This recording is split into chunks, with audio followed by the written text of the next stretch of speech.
Bonjour à tous.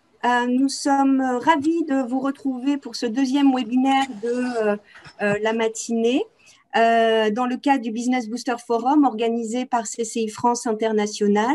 Vous avez été nombreux à vous intéresser à cette webconférence et à son contenu, ce qui démontre l'appétence des entreprises françaises pour l'Asie et en particulier pour Singapour et Hong Kong. Pour présenter ces deux marchés, nous avons le plaisir d'écouter et d'avoir avec nous deux opérateurs installés de longue date à Singapour et à Hong Kong. Madame Anne de Roulac, vous représentez l'entreprise Fidinam, qui est une société spécialisée dans les prestations comptables et fiscales. Vos services s'articulent notamment autour de missions de conseil en fiscalité et en gestion. Vous prodiguez également des conseils en trésorerie et vous assurez des services de ressources humaines. Madame de Roulac, vous êtes aujourd'hui basée à Hong Kong et vous êtes en charge du French Desk de Fidinam pour la région et la sous-région.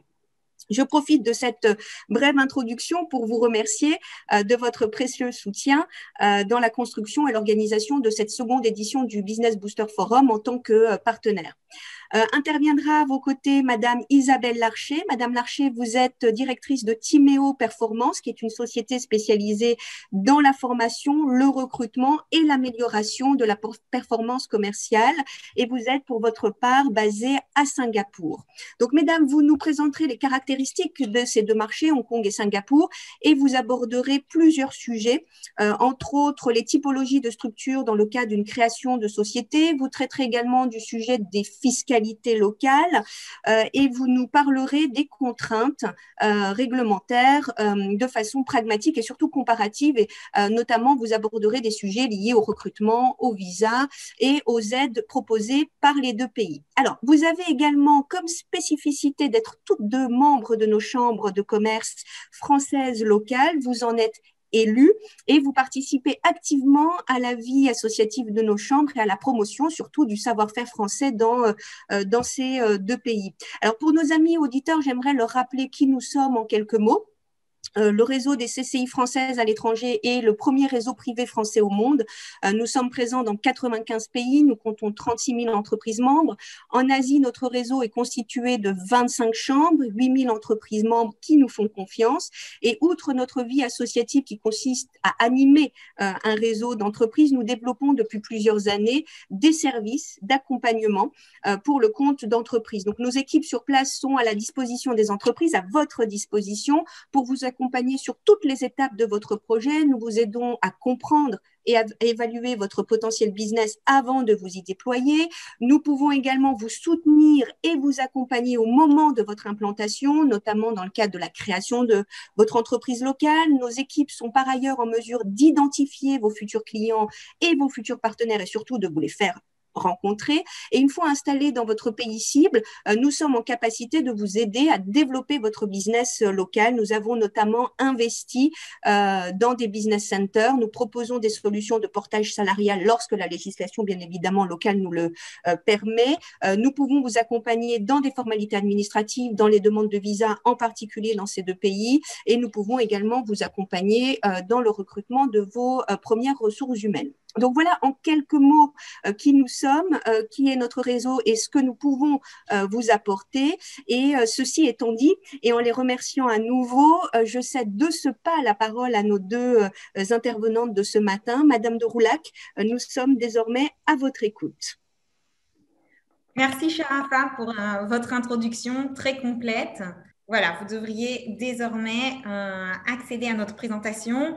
Donc, je me présente Anne de Roulac. Je suis responsable du French Desk pour Fidinam à Hong Kong. Bonjour à tous. Merci d'être avec nous de bon matin pour cette présentation. Et à mon tour, j'aimerais remercier la Chambre de commerce française de Hong Kong, la CCI France Internationale, ainsi que Isabelle Larche qui a accepté gentiment de témoigner à mes côtés en qualité de chef d'entreprise intervenant dans ces deux juridictions. Donc, sans plus tarder, entrons dans le vif du sujet. Quel est l'agenda de ce matin? Il est le suivant. Vous expliquer qui est Fidinam et ce que nous faisons en Asie. Vous inviter à vous intéresser de plus près à l'Asie, si ce n'est pas déjà le cas. vous présenter les principales caractéristiques, avantages, contraintes en matière juridique, fiscale et réglementaire à Hong Kong et Singapour, avec en filigrane le témoignage d'Isabelle Larche. Nous avons une session de Q&A qui sera prévue pour la fin de ce webinaire, mais néanmoins, je vous invite à ne pas hésiter à utiliser les fonctions chat ou à lever la main pour nous interrompre et poser des questions directement dans le cours de notre présentation. Fidinam, qui sommes-nous? Nous sommes un cabinet d'expertise fiscale accompagnant les entrepreneurs et les entreprises dans le cadre de leur développement commercial et de leur structuration patrimoniale. En Asie, nous sommes implantés dans des juridictions clés que sont Hong Kong, Singapour, Ho Chi Minh au Vietnam et prochainement Shanghai en Chine continentale. Nous intervenons en support donc des entreprises et de leurs besoins de back-office administratif. Cela signifie constituer des sociétés, assister en tant que secrétaire de société, apporter du support financier. Donc, nous préparons la comptabilité de nos clients et nous les assistons pour faire réaliser l'audit des états financiers. Nous sommes un partenaire agréé avec Xero, solution de comptabilité sur cloud. Nous accompagnons en matière de gestion de ressources humaines, qu'il s'agisse d'émettre des bulletins de salaire, de payer les cotisations sociales locales. Et bien sûr, notre ADN, nous conseillons en matière de fiscalité internationale. Cap sur l'Asie. Pourquoi mettre le cap sur l'Asie en 2021? Je dirais deux raisons à cela. L'une conjoncturelle, l'autre structurelle. Tout d'abord, en mars 2021, l'Asie, nous avons la chance d'être l'une des régions au monde où la crise du Covid a été mieux contenue. La situation sanitaire est relativement sous contrôle et la croissance économique reprend. On ne peut pas en dire de même de toutes les régions du monde en 2021.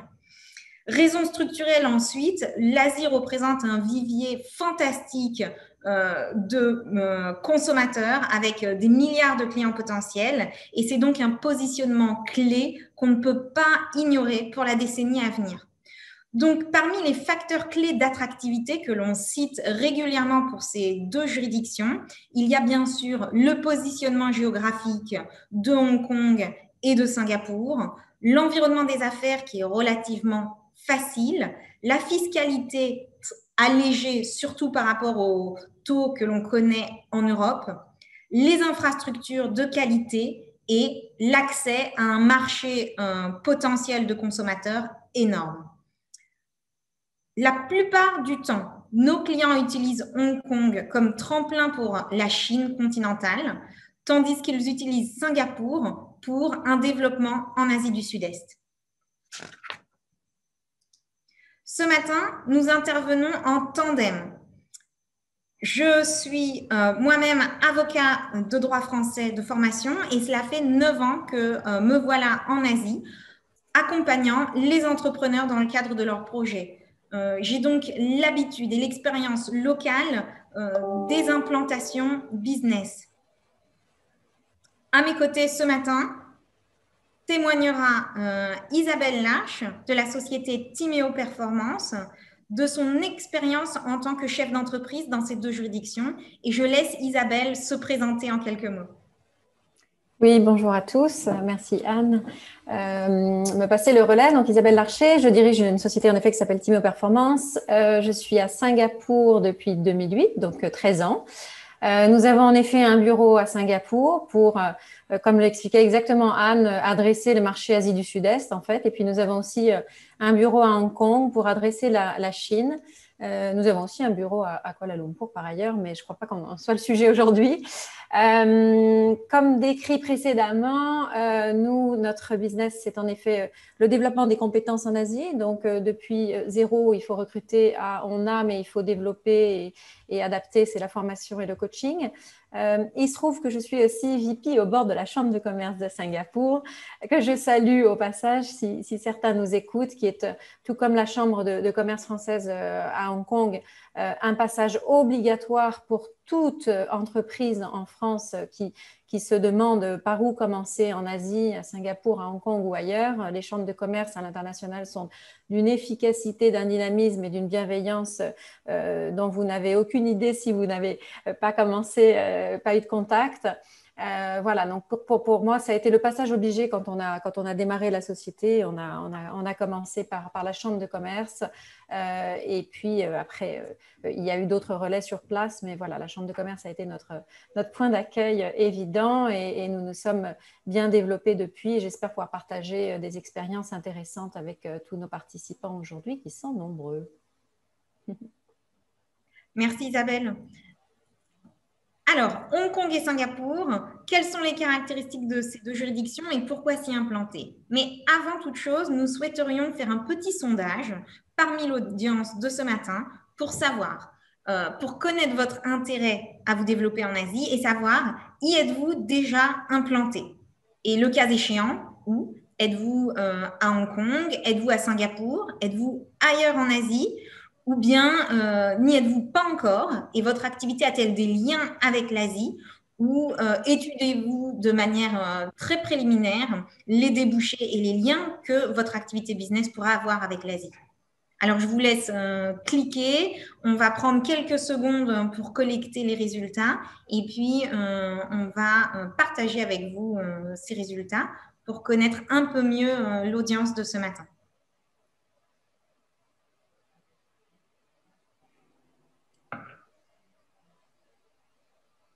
Voilà, nous invitons les participants à ne pas hésiter à répondre. Nous sommes à 21 réponses sur 77 participants, enfin 80 même.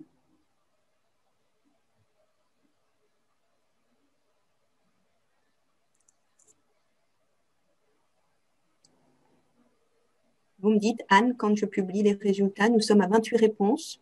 Allons-y, et puis peut-être que tout le monde n'a pas accès facilement à une souris selon le setting. Ça augmente progressivement. Ok, ben je diffuse. Alors, nous avons 4 entreprises, personnes basées à Hong Kong, une à Singapour, 7 qui sont ailleurs, 13 qui ne sont pas encore installées, mais qui ont une activité avec l'Asie, et 13 qui étudient éventuellement une installation en Asie. Donc, je diffuse, je partage les résultats. Est-ce que vous les voyez? Très bien, merci Sharafa. D'accord. Merci d'avoir joué le jeu pour ceux qui ont pu répondre à cette question. Et nous allons donc poursuivre. Alors, quels sont les facteurs d'attractivité de Hong Kong et de Singapour? Parlons peu, parlons bien. Il y a 2 éléments qui font de Hong Kong et de Singapour des destinations de choix pour y implanter un business. La première, la simplicité des structures commerciales, et la seconde, la fiscalité relativement allégée, surtout par rapport aux normes que l'on connaît en Europe. Donc, en termes de structure, 2 options principales, je dirais. Soit vous en êtes à un stade préliminaire, votre objectif est d'étudier le marché, mais vous n'avez pas besoin de vendre directement vos produits ou vos services sur place. Dans ce cas-là, le bureau de représentation est une bonne option. Il s'agit de l'enregistrement de votre structure à l'étranger, le cas échéant de l'enregistrement de votre société française sur le sol de Hong Kong ou de Singapour. Cette structure n'a pas de personnalité juridique et ne peut donc pas émettre de facture et faire du business directement. Tout business doit être booké au niveau de la maison mère, le cas échéant, en France. Mais c'est un bon système pour étudier le marché.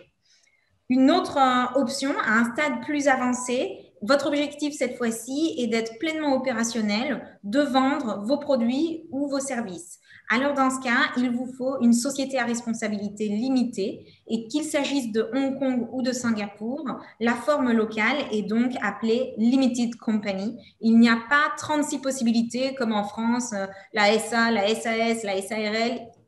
Ici, c'est plus simple. Toutes les sociétés à responsabilité limitée sont regroupées sous la forme limited. Là, il s'agit d'une personne morale à part entière, pouvant dès lors contracter et émettre des factures. Une différence entre Singapour et Hong Kong. À Hong Kong, tous les administrateurs, donc directors, peuvent être résidents à l'étranger, tandis qu'à Singapour, il faut au moins un administrateur local. En termes de fiscalité, l'impôt sur les sociétés est relativement comparable entre Hong Kong et Singapour. À Hong Kong, on a deux taux, 8,25 jusqu'à 2 millions de Hong Kong dollars de profit, donc on a déjà déduit toutes les dépenses de ces profits, et 16,5% au-delà de 2 millions de Hong Kong dollars de profit. À Singapour, un taux standard de 17%, mais avec une exonération sur les premiers 200 000 Singapour dollars. Donc, on s'y retrouve, c'est très comparable.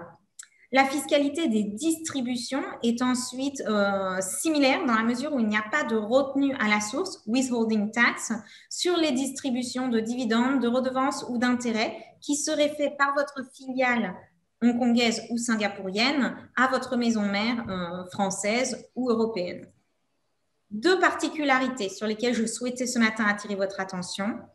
À Hong Kong, il est possible de solliciter une zéro imposition en faisant une demande d'exonération de vos revenus de nature offshore, que l'on appelle offshore claim, si toutefois vous êtes en mesure de démontrer que le centre de gestion et de contrôle de la société est en dehors de Hong Kong. Il ne s'agit pas d'une exonération accordée de manière automatique, et il s'agit d'une exonération faisant l'objet d'une enquête fiscale de l'Inland Revenue Department. Néanmoins, si vous anticipez avoir besoin d'une structure à Hong Kong pour vous rapprocher de vos fournisseurs, de vos suppliers en Chine, par exemple, mais qu'il n'y aura pas de contrôle et de gestion effectués localement, ça peut présenter un intérêt également d'un point de vue fiscal. À Singapour, il y a une Goods and Service Tax au taux standard de 7%. C'est un système très similaire à celui que l'on connaît en France de TVA, qui n'existe pas, lui, à Hong Kong. Je dirais donc, pour conclure sur cette première thématique, que Hong Kong et Singapour sont d'excellents laboratoires pour valider la faisabilité d'un projet commercial en Asie et déployer vos solutions commerciales de manière plus large dans la région une fois que vous avez validé votre business model. Isabelle, est-ce que je peux te demander de nous confirmer ces points et sous quelle forme es-tu structurée à Hong Kong et à Singapour, et est-ce que la fiscalité te paraît relativement simple? Oui, alors nous sommes en private limited à Singapour, limited à Hong Kong, hein, donc le modèle que tu as décrit qui est assez unique, enfin qui est donc, le seul qui nous soit possible pour faire du commerce et des factures. Assujetti à la GST bien sûr à Singapour. Je confirme que la fiscalité, même si nous avons engagé bien sûr des spécialistes pour la question, pour ne pas les nommer, ils ne sont pas loin autour de cette table, est assez simple à Singapour et à Hong Kong. On a bénéficié, nous en plus, au démarrage, je ne sais pas si c'est toujours le cas à Singapour, il y avait, je crois que ça l'est, mais à vérifier, il y avait au démarrage, pour les 3 premières années, une imposition à zéro, jusqu'à un montant en profit de 250 000 $, si je me souviens bien. Qui était assez intéressant aussi, encore une fois, hein, pour démarrer. Un autre format qui est intéressant dans la fiscalité.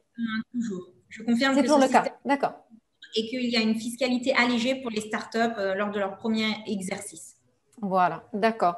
Alors, c'était amusant. Au départ, on s'intéressait tous à créer quelques structures, pas toujours toutes rattachées à des formats commerciaux, mais ça, je crois que ça a été un petit peu régulé. En tout cas, voilà, pour une implantation, c'est toujours important à garder en tête. Évidemment, la partie dividende extrêmement intéressante à Singapour. Les dividendes ne sont pas taxés. Donc, voilà, pour des entrepreneurs. Alors, moi, je représente un peu ce qu'on appelle les EFE à Singapour, hein, puisqu'on est une SMI, donc entrepreneurs français de l'étranger.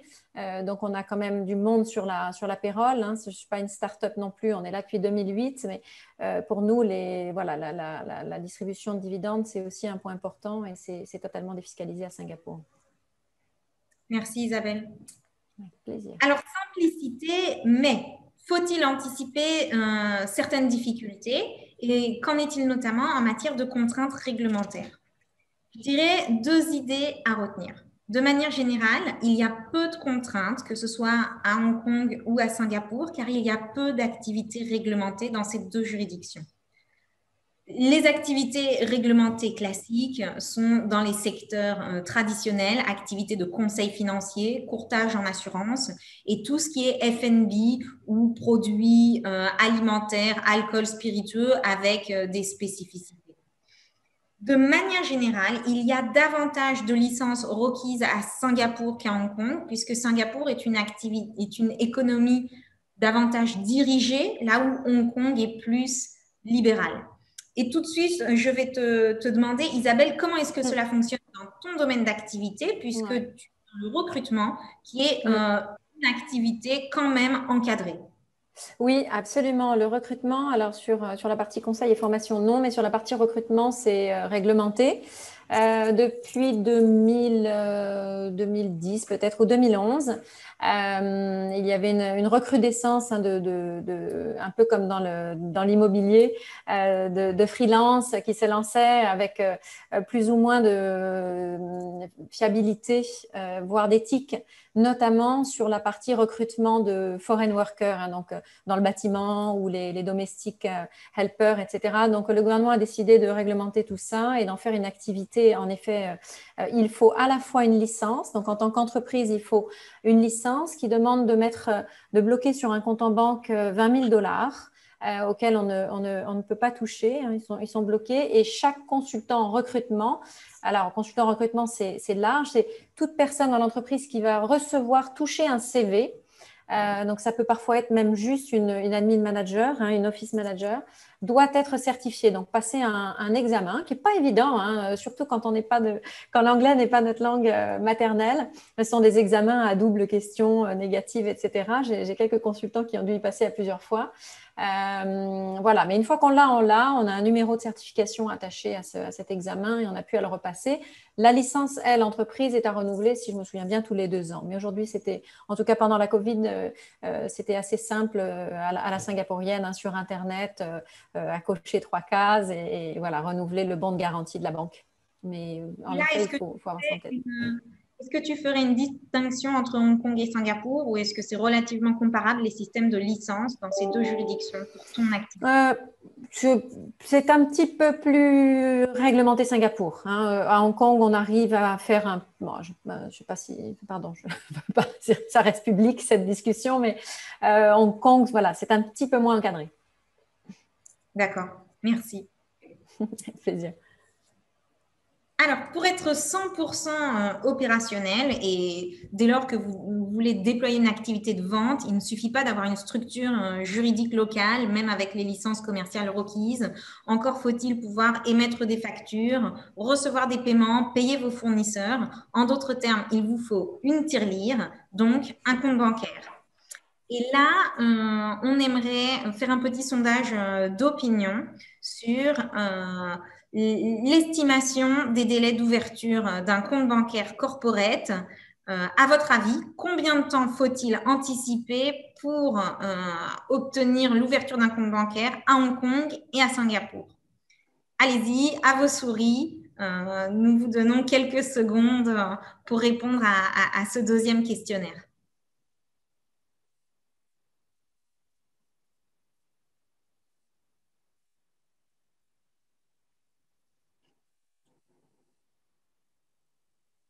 Les gens semblent s'être habitués au sondage et les réponses arrivent un peu plus vite.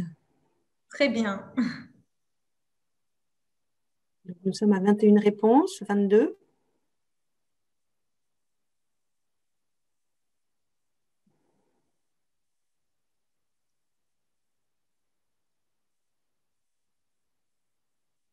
Il n'y a pas de piège, hein, c'est juste pour attirer votre attention en fait sur les délais qu'il convient d'anticiper.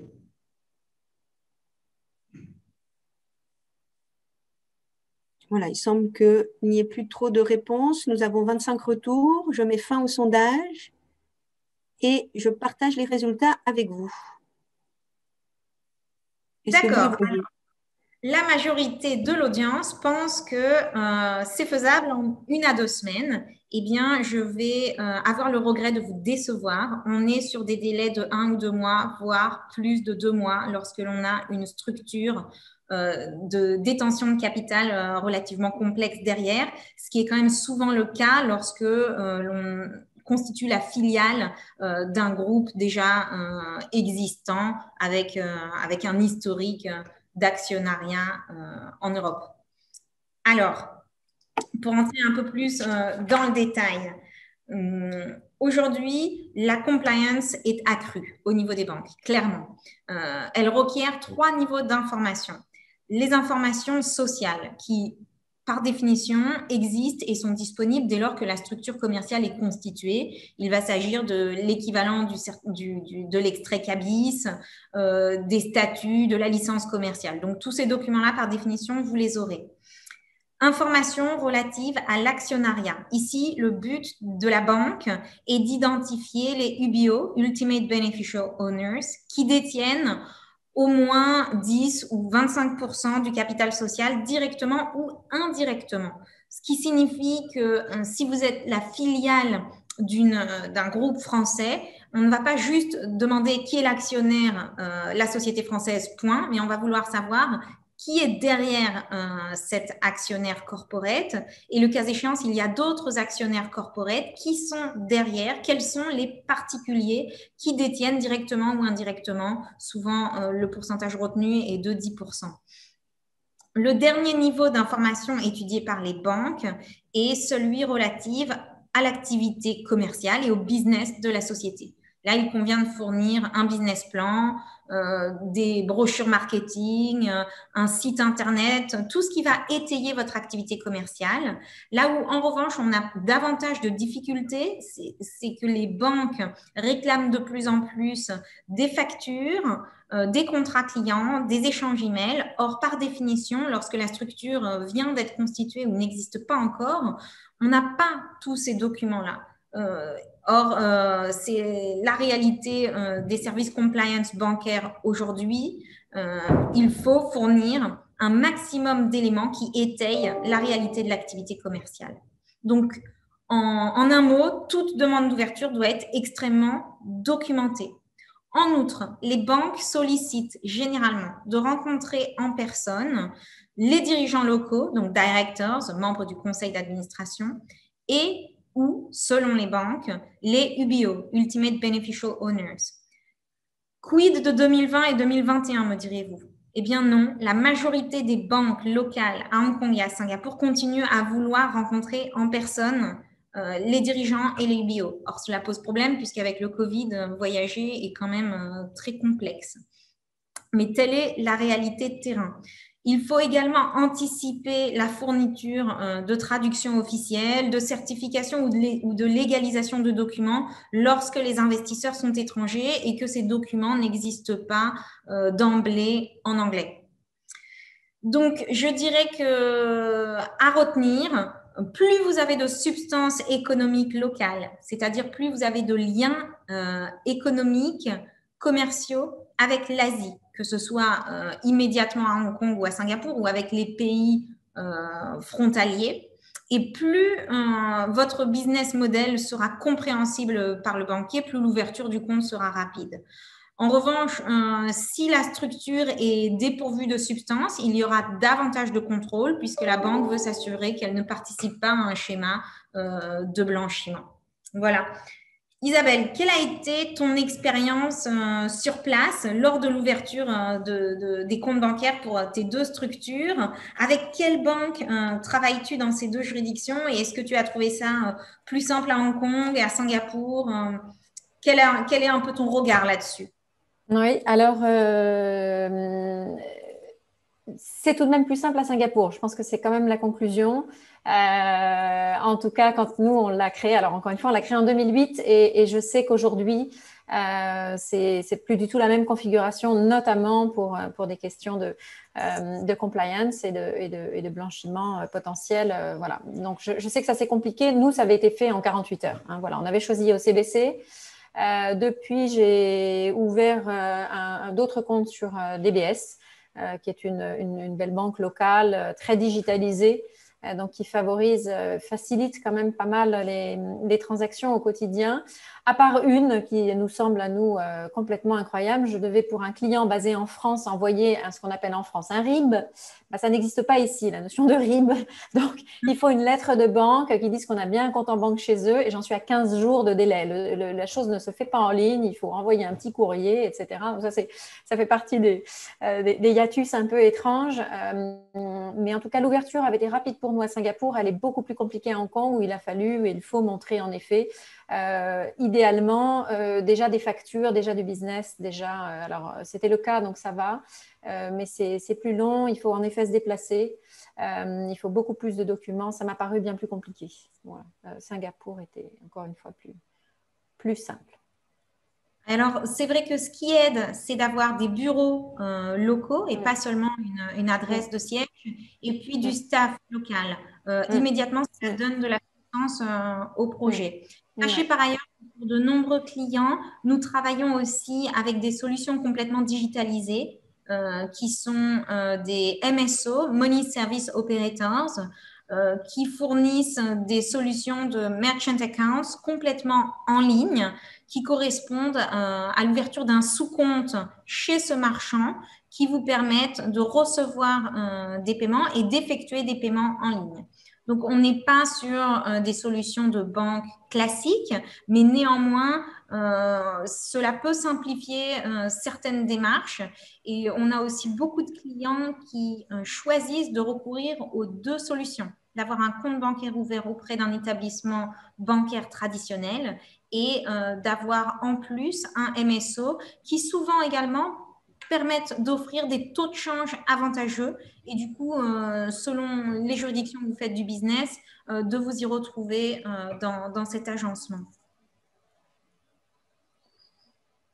Alors, autre point clé, comment recruter du personnel étranger et notamment votre staff managérial sur place, ce qui est clé lorsque vous êtes une entreprise française ou européenne.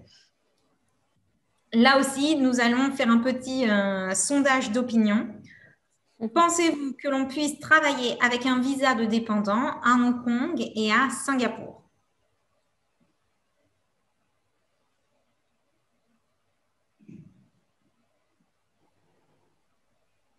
Donc, visa de dépendant, c'est-à-dire vous êtes marié à une personne qui détient un visa de travail, vous êtes pacsé avec une personne qui détient un visa de travail, vous demandez dans le cadre d'une politique de regroupement familial à obtenir un visa de dépendant. Est-ce que ce visa vous permet de travailler sur place?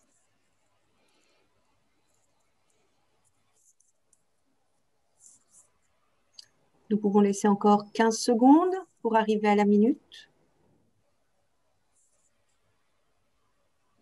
Voilà, nous avons une vingtaine de réponses à ce stade. Très bien. Je diffuse les résultats. Alors, oui, sur Hong Kong et Singapour, c'est plus mitigé. Eh bien, je dirais que vous avez fourni de bonnes réponses cette fois-ci. Alors, nous allons regarder, nous avons choisi d'étudier 3 types de visas ce matin, à savoir les 3 visas qui permettent, le cas échéant, de travailler à Hong Kong et Singapour. Tout de suite, pour répondre à la question du visa de dépendant, en effet, à Hong Kong, le visa de dépendant est un visa en or, je dirais, puisqu'il vous permet de tout faire, de résider, de travailler, de monter votre entreprise, vous pouvez d'étudier, donc vous pouvez vraiment tout faire avec ce visa. Tandis qu'à Singapour, ce visa de dépendant vous permet automatiquement, bien sûr, de rejoindre votre conjoint et de résider à Singapour, mais il faut solliciter une autorisation supplémentaire pour pouvoir travailler. Donc, bon à savoir. Anne, oui. Anne, je me permets d'intervenir parce que la législation a changé la semaine dernière. Ah, alors voilà, tu es au courant avant et moi. Et c'est un sujet très sensible. très sensible. Le gouvernement singapourien a annoncé, je crois que c'est effectif début mai.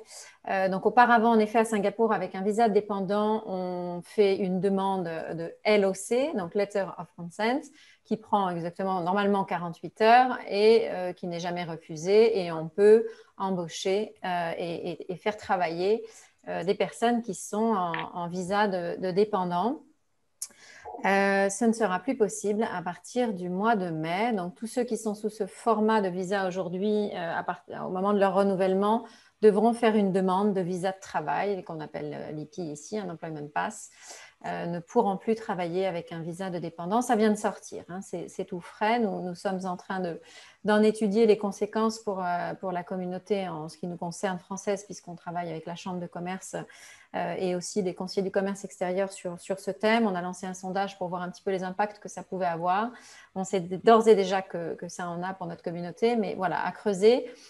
Donc aujourd'hui, ça n'est plus. C'était aussi le visa un peu en or, hein, puisque ça nous permettait de recruter des accompagnants, de gens qui avaient des permis de travail sous des formats parfois aussi part-time. C'était parfois des gens qui n'avaient pas forcément envie de travailler en full-time. Ça nous permettait de recruter pour le coup des Français, dans des structures françaises où on a besoin d'un Français pour le relais, que ce soit parce qu'on est sur du business, par exemple du retail très spécifique, où voilà, c'est bien d'avoir des Français, ou alors au lycée français, à l'Alliance française, comme vous pouvez imaginer, un peu à la Chambre aussi. Voilà, donc c'est une nouvelle loi qui met une petite épine dans le pied sur laquelle on est en train d'interroger les autorités locales. Donc malheureusement, visa de dépendant n'est plus le sésame pour Singapour. Pour le Sachant moment, qu'il ni a même... déjà une autorisation, mais en tout cas, ça se durcit davantage du coup, puisque ce ne sera plus juste une simple autorisation. Il faudra solliciter. Ah non, c'est plus que ça, c'est qu'il faut faire une demande d'employment pass. Donc là, on rentre dans le système d'une certaine forme de quota. On en parle après, mais ce sera clairement compliqué. Merci beaucoup Isabelle pour cette update qui est regrettable, je pense, pour la communauté française je ne locale. commencerai pas. Oui. Mais, donc, les autres alternatives sont visa de travail et visa d'entrepreneur. Donc, les principales lignes directrices derrière. Pour obtenir un visa de travail, l'employeur, donc la société implantée et constituée à Singapour ou à Hong Kong, doit démontrer que les compétences du candidat requises ne sont pas immédiatement disponibles sur le marché local, donc à Hong Kong ou Singapour. Donc souvent, il faut pouvoir justifier de qualifications spécifiques, mais également de pratique d'une langue au quotidien, comme le français, qui justifie en fait qu'on ne puisse pas trouver de candidat localement. Il faut essayer aussi de recruter une personne locale et de justifier d'avoir fait les démarches nécessaires pour trouver un profil local. Le visa d'entrepreneur, on passe sur un degré supplémentaire de complexité puisqu'il s'agit de démontrer que la structure fraîchement constituée est viable et pourra contribuer de manière substantielle à l'économie locale.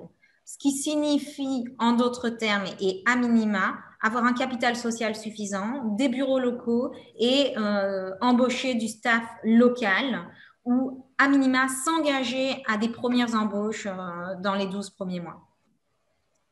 Isabelle, ton retour d'expérience, puisque c'est ton industrie, donc tu as une expertise renforcée dans ce domaine, est-ce que tu apporterais d'autres précisions sur ces deux types de visas? Oui, alors, on peut descendre plus dans le détail, mais c'est peut-être pas nécessaire à ce stade, mais juste pour le visa de travail. Donc, à Singapour, c'est très, très précis. Hein, pour faire une demande de visa de travail, il y a d'abord différents niveaux de visa de travail. Donc, on le reçoit en fonction du salaire.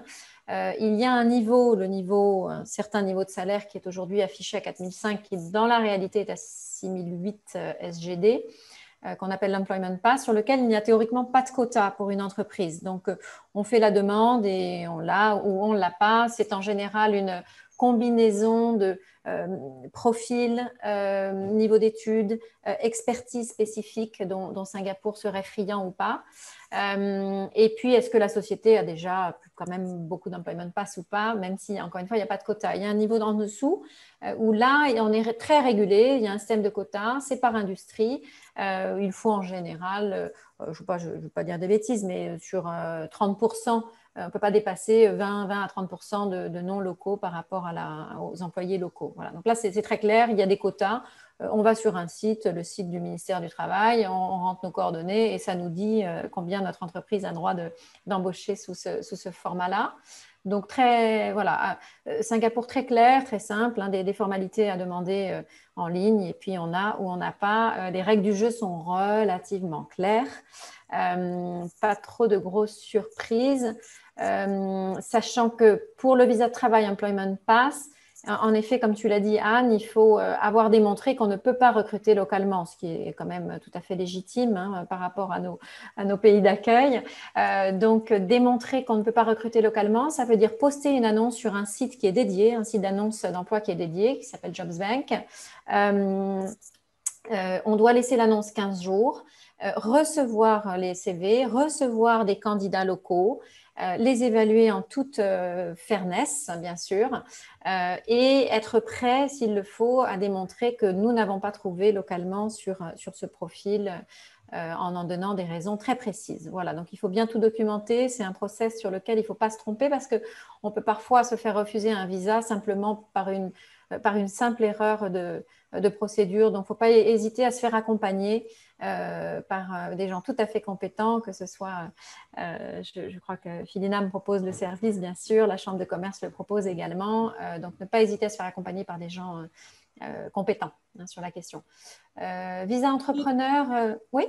J'ajouterais qu'à Hong Kong, lorsque l'on ne présente pas un dossier complet, on ne peut pas présenter de nouveaux dossiers avant 6 mois. Donc, ça paralyse vraiment les choses et d'où l'importance de bien préparer son dossier dès la première dépôt de demande. En outre, et à l'instar des délais que l'on vous a indiqués pour l'ouverture des comptes bancaires, je pense que c'est important que vous ayez en tête des délais également pour obtenir ces visas. Visa de travail en temps normal, on est autour de 6 semaines. En temps de Covid, ça prend quand même davantage de temps parce qu'une partie des fonctionnaires travaillent à domicile et ça ralentit la machine. Et visa d'entrepreneur, on est plutôt autour de quelques mois. Voilà. Souvent, les demandes de renouvellement sont plus rapides. Voilà. Et donc, j'en viens au dernier thème qu'on a choisi d'aborder ce matin. Petit coup de pouce, parfois non négligeable pour le business. Pouvez-vous bénéficier d'aides et de subventions gouvernementales, que ce soit à Hong Kong ou à Singapour? La réponse est oui, et il existe de nombreux programmes, principalement dans les domaines suivants. Donc, on a beaucoup de programmes d'incubation, à la fois publics et privés. On a des aides au financement des PME, par exemple à Hong Kong, et avec le Covid, le gouvernement s'engage à garantir un certain nombre de prêts bancaires contractés par les PME. On a des aides au développement digital, que sont définitivement des directions que veulent pousser les gouvernements de Hong Kong et de Singapour. À Singapour, on a des systèmes de remboursement pour un certain nombre de dépenses faites en matière digitale qui sont très efficaces. On a des aides pour l'expansion internationale et je prends souvent comme exemple à Hong Kong la possibilité d'assister à des salons internationaux à l'étranger ou la possibilité de constituer une filiale en Chine. On peut recevoir un certain nombre d'aides. Il y a également des subventions consenties en matière d'innovation et de créativité qui, là encore, sont vraiment des domaines que les deux gouvernements veulent pousser pour la décennie à venir. Et bien sûr, tout ce qui a trait à la productivité et qui permet à votre entreprise d'offrir un meilleur service, un meilleur produit. Attention néanmoins à s'informer suffisamment au préalable, ces programmes sont souvent offerts à un nombre de candidats limité et des mises à jour sont effectuées en permanence. Donc, un schéma qui était valide en 2020 n'est pas forcément valide en 2021. Et donc, renseignez-vous suffisamment en amont. Attention à la transparence et l'accessibilité de ces différents programmes. Je dirais que de manière générale, la transparence est meilleure à Singapour, où il est plus facile de déposer une demande de dossier et d'obtenir ces aides. Cela ne signifie pas qu'on ne puisse pas obtenir ces aides à Hong Kong, mais il est important, je dirais, dans ce cas-là, de se faire accompagner, là où à Singapour, on peut sans doute procéder par soi-même pour un certain nombre de subventions. Isabelle, toi, dans ton industrie, as-tu bénéficié d'aides et si oui, lesquelles? Et puis, question additionnelle, quelles sont les principales aides que tu vois auprès de tes clients?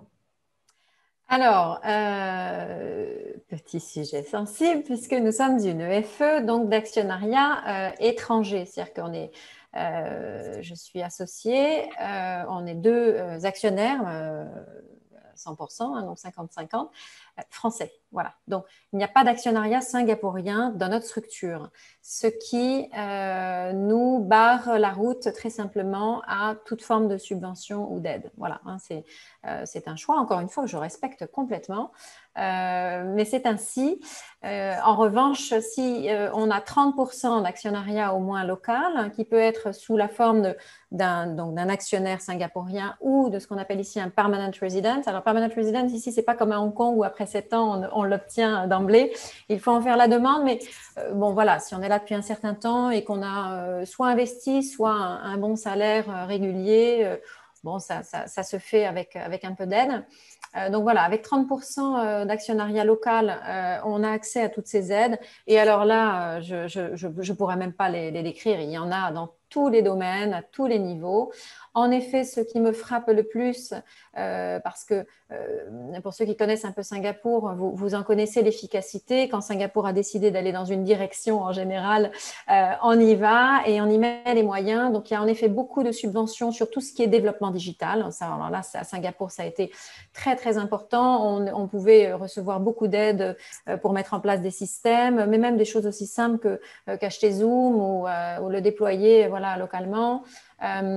Pour former des gens. Il y a beaucoup d'aides pour la formation. Donc, en ce moment, notamment avec les contraintes Covid et puis quelques personnes dans des secteurs très affectés qui ont perdu leur job, je rencontre beaucoup de candidats qui se font former, qui se forment eux-mêmes gratuitement. Hein. Il y a des allowances individuelles pour aller prendre des formations sur voilà, pour essayer de se repositionner sur des secteurs moins touchés ou sur des positions moins touchées. Donc, il y a vraiment beaucoup. S'il y a des startups ici dans le domaine un peu innovation, tech, j'ai cru voir une question passer sur le sujet. C'est un domaine qui est très clairement, de façon très bénéfiquement, touché par ces aides gouvernementales. Donc, Singapour veut être une plaque régionale sur tout ce qui est technologie, innovation, notamment fintech, agrotech, food tech. Donc, toute entreprise française qui souhaiterait s'intéresser à Singapour et qui est dans ces sujets peut recevoir, peut aller voir ce qu'il y a comme système d'aide gouvernementale. Globalement, donc je résume, il y a vraiment beaucoup d'aides à Singapour. Pendant Covid, il y a eu beaucoup d'aides pour prendre en charge aussi des salaires de nos employés singapouriens qui ont été très, très, très utiles. Et il y a beaucoup d'aides sur les secteurs qui sont des secteurs dans la ligne de mire du gouvernement singapourien. Ouais. Alors, pour compléter ce que tu indiques, Isabelle, à Hong Kong, souvent, l'exigence d'actionnariat local n'est pas requise. Donc, je dirais que de ce point de vue-là, c'est plus simple. Même une société à actionnariat 100% étranger peut faire une demande d'aide pour la plupart des schémas. Donc, ce n'est pas le cas en Chine, par exemple, en Chine continentale, où là, l'exigence d'actionnariat local est nettement un plus, comme à Singapour. Mais à Hong Kong, même avec un actionnariat 100% étranger, on peut bénéficier de beaucoup d'aides. Je confirme qu'il y a également un certain nombre d'aides qui ont été octroyées dans le cadre du Covid par industrie, pour les industries les plus touchées. Les salles de sport, le F&B, l'hôtellerie, etc. Donc, voilà un peu les 5 thèmes que l'on voulait aborder. Oui. Anne, pardon, je crois qu'il y a une question, si je peux me permettre, j'ai le chat ouvert, une question sur les programmes d'incubation. Est-ce que les aides s'adressent aussi aux startups? Oui, donc en AI, c'est ça? Artificial Intelligence, si je traduis. Alors, à Singapour, très clairement. Encore une fois, n'hésitez pas à vous rapprocher de la Chambre de commerce, qui a des comités dédiés à la tech, ou d'aller faire un tour sur le site des conseillers du commerce extérieur aussi. Il y a des programmes d'incubation, il y a des groupes, des regroupements de ces entreprises, start-up, ici à Singapour, qui sont extrêmement dynamiques. Donc, n'hésitez pas voilà, à aller faire quelques recherches là-dessus. Et il y a des aides, il y a des financements. Je fais partie d'un groupe qui s'appelle le CEO Tech à la Chambre de commerce ici à Singapour. C'est un sujet qui revient très souvent. Tout le monde a toujours réussi à trouver quelque chose, une petite enveloppe, un hongbao quelque part sur ces sujets. Merci Isabelle. Donc voilà pour clôturer les 5 sujets abordés ce matin. Merci infiniment d'avoir participé à ce webinaire et d'être resté connecté avec nous jusqu'à la fin. Avez-vous des questions? Alors, je vois que dans le chat, il y a une première question. Est-ce que nous pourrons recevoir la présentation commentée? Oui, je vous confirme que Sharafa a notre accord pour partager avec tous les inscrits le format PDF de cette présentation. Donc oui, elle vous sera adressée par email. Ensuite, une deuxième question. Quelles sont les répercussions de la situation politique actuelle à Hong Kong sur le business et l'accueil des investisseurs étrangers? Alors, on anticipait un peu cette question, en effet.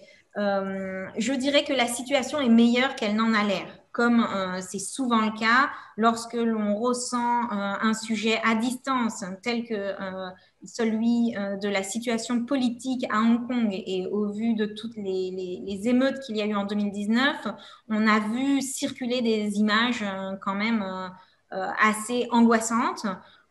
Pour vivre à Hong Kong depuis 5 ans et pour avoir vécu ici pendant la période des protestes, oui, je vous confirme que ça a été turbulent, mais sans doute beaucoup moins que vous ne l'avez perçu en Europe. À savoir, nous, on continuait à venir au bureau tous les jours et l'activité poursuivait son cours. 2 choses. La loi sur la sécurité nationale, adoptée en Chine et désormais applicable à Hong Kong, a finalement rassuré les marchés.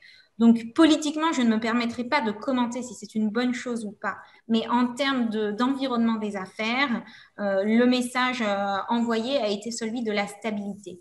Donc, aujourd'hui, on ne voit pas de défiance vis-à-vis des investisseurs étrangers, loin de là. Et je dirais que Hong Kong reste une place privilégiée pour faire du business en Asie du Nord-Est et pour investir en Chine continentale. Hong Kong continue à être le meilleur hub possible, puisque vous avez cette facilité de culture entre la région administrative spéciale de Hong Kong et la Chine continentale, ce qui facilite quand même beaucoup les échanges, ainsi que les échanges monétaires, puisque Hong Kong a une devise propre, le Hong Kong dollar, qui est librement convertible et qui est indexé sur l'US dollar, là où la Chine fonctionne avec le renminbi qui, comme on le sait, est beaucoup plus étroitement contrôlé et n'est pas librement convertible. Donc oui, si vous voulez faire du business en Chine, si vous voulez vous déployer en Asie, Hong Kong reste et demeure aujourd'hui, malgré les interrogations politiques que l'on peut avoir, une excellente place pour faire du business. Alors Anne, il y a une question aussi pour l'Asie du Sud-Est. Crypto-monnaie. Allez-y, Sharafa. Oui, il y a une question sur la crypto-monnaie. Est-il possible de recevoir des paiements en crypto-monnaie, sujet d'actualité en France? Alors, en tant que tel, rien n'interdit le paiement par crypto-monnaie, puisque il s'agit juste d'une forme de paiement et que les gouvernements de Hong Kong et de Singapour considèrent les crypto-monnaies comme une commodity, donc permettant de payer. Ensuite, là où ça va être plus complexe, c'est au niveau bancaire, puisque les banques n'accepteront pas de recevoir des bitcoins, les banques traditionnelles n'accepteront pas de recevoir des bitcoins ou d'autres crypto-assets. Et il faudra du coup passer par une plateforme qui permet ces conversions. Donc, notre conseil aujourd'hui aux clients qui utilisent des crypto-monnaies est de passer par des plateformes reconnues et de mettre en place toute la documentation juridique permettant de valider la détention, donc la propriété juridique de ces assets et de les suivre en comptabilité, entrée et sortie. Ça a l'air tout bête, mais pour ce qui est des devises classiques, donc fiat, on n'a pas de problème puisqu'on a des relevés de compte très clairs et que les auditeurs sont habitués à fonctionner de la sorte. C'est beaucoup moins vrai pour ce qui est crypto-assets. Et du coup, le conseil est de bien se faire assister et de bien documenter ces transactions. Très bien, mesdames, nous arrivons au terme de ce webinaire. Un grand merci à vous pour vos précieux conseils, pour vos témoignages, pour ces présentations, pour ce comparatif entre deux pays, effectivement, qui intéresse beaucoup de nos entreprises présentes dans le cadre de ce Business Booster Forum. Nous sommes à votre disposition, toutes les chambres et moi-même, pour répondre à vos questions. Bien évidemment, je partagerai la présentation, mais il y aura aussi une diffusion de ce webinaire qui est enregistré et qui sera sur notre plateforme YouTube. Vous avez également la possibilité de prendre des rendez-vous avec nos experts CCIFI. Donc, n'hésitez pas à organiser des entretiens one-to-one avec nos experts de Hong Kong et de Singapour. Il me reste à nouveau à vous remercier et à vous dire à très bientôt pour le prochain peut-être Business Booster Forum de l'année prochaine. Merci bien. À très Merci, bientôt Charles. tout le monde. Venez nous voir ici, venez vous installer. Ce sera le mot de la fin. Merci Isabelle, merci Anne. À très bientôt. À À très bientôt. bientôt. Bonne journée. Merci. Au revoir. Au revoir.